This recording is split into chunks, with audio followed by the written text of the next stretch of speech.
Hi guys, welcome back with me again in the channel. On today's video I'm gonna show you how to create a reverse opening effects in your videos on CapCut. So first you just need to import your clips to CapCut and then head to the video effects. Okay, so now go to opening and closing, or you can also easily find the reverse opening under the trending category because it's now trending on CapCut. Okay, I'm going to click on the reverse opening here, and then if you want you can also adjust the speed, okay, the size like this, and also the filter.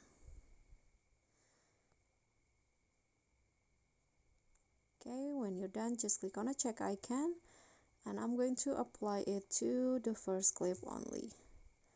So now this will be the result. Okay guys, so that's all for me. I hope this tutorial will be helpful, so don't forget to click thanks, like this video, comment, and also click on the subscribe button. Bye.